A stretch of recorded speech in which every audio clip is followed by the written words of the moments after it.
આપનું સ્વાગત છે। ફોરેસ્ટ ગાર્ડની પરીક્ષા મુદ્દે ચાલી રહેલા આંદોલનમાં 150 જેટલા યુવાનોની અટકાયત કરાઈ। ફોરેસ્ટ ગાર્ડની પરીક્ષા મુદ્દે ચાલી રહેલું આંદોલન આજે પણ ગાંધીનગરમાં યથાવત છે। આમ આદમી પાર્ટીના પ્રદેશ ફ્રન્ટલ અધ્યક્ષ પ્રવીણભાઈ રામ સતત આ આંદોલન સાથે જોડાયેલા છે। હાલ સરકાર સાથે મંત્રણાઓ પર ચાલી રહી છે। સરકાર 25% લિસ્ટ જાહેર કરવા માટે તૈયાર છે, પરંતુ હજુ પણ વિદ્યાર્થીઓની તમામ માંગણીઓ મુદ્દે વાટાઘાટો ચાલી રહ્યું છે। પ્રદેશ ફ્રન્ટલ અધ્યક્ષ પ્રવીણભાઈ રામે તમામ આંદોલનકારી વિદ્યાર્થીઓ સાથે પોતાની વાત રજૂ કરતા જણાવ્યું હતું કે કોઈ પણ આંદોલનનો સુખદ અંત સરકાર સાથે વાટાઘાટો કરીને જ આવે છે।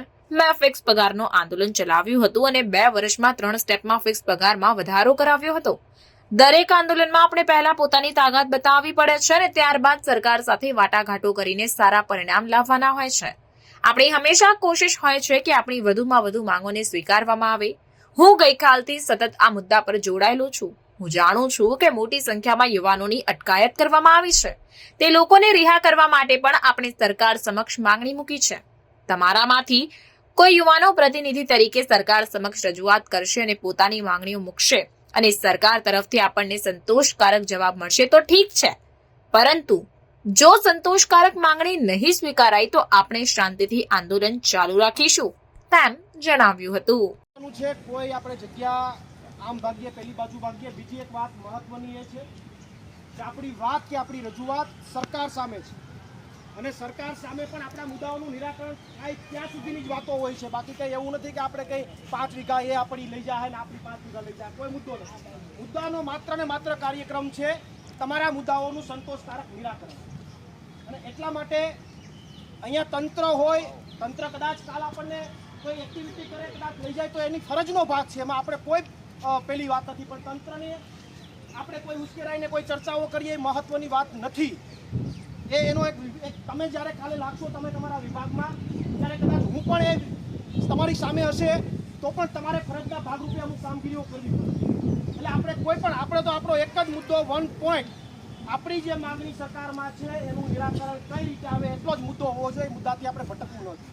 એટલે બધા મિત્રોને બીજી વાત, આપ સૌએ એટલી હિંમત દાખવી અને અહીંયા બધા ભેગા થયા છો આવા વાતાવરણની વચ્ચે, ત્યારે આપ સૌને હું ખૂબ ખૂબ અભિનંદન આપું છું ને આપ સૌનો હું આભાર માનું છું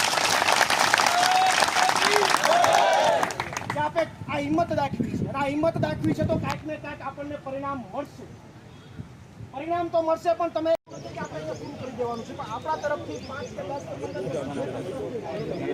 વ્યક્તિઓ મળવા જશે તમારે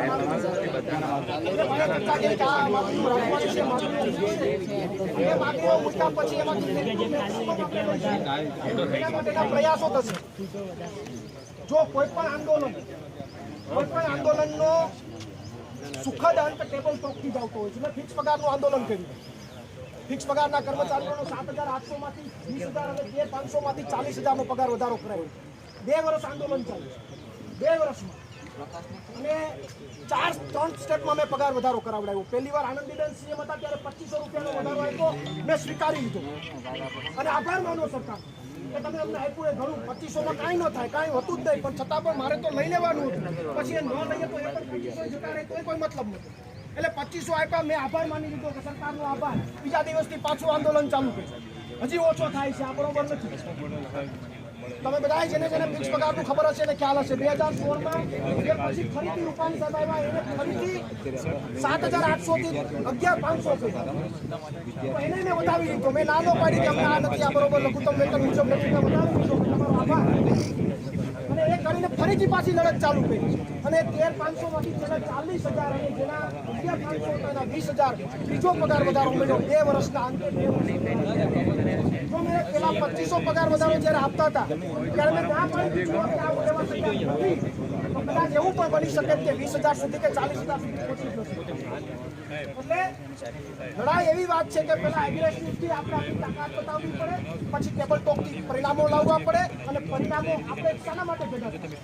કોઈને બતાવી દેવા માટે નથી ભેગા થયા, આપણે તો પરિણામ માટે ભેગા થયા।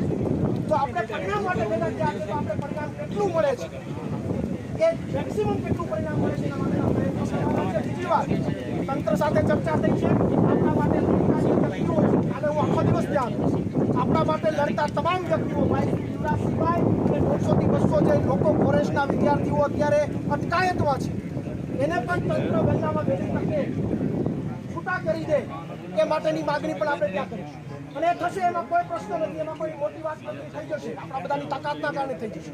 પણ મૂળ વાત એ છે કે આપણે જે માંગવા જે આપણી માગણી છે એ તો ટેબલ ટોપ ઉપર જવી જોઈએ, ચર્ચા તો થવી જોઈએ, તો જ ખબર પડશે કે આપણે શું માગીએ છીએ ને એ શું આપવા માંગીએ છીએ. બાકી માત્ર આપણે અહીંયા લડતા રહેશું, એ ત્યાં એમને વાતો કરતા રહેશે તો એનું પરિણામ નહીં આવે. એટલે મૂળ વાત એ છે કે અહીંયાથી જે 5 કે 10 વ્યક્તિ તમારા વતી જે જાય એ ત્યાં જઈને પોતાની રજૂઆત કરશે, માગણીઓ મૂકશે, મેક્સિમમ પરિણામ લાવવાના પ્રયત્નો થશે.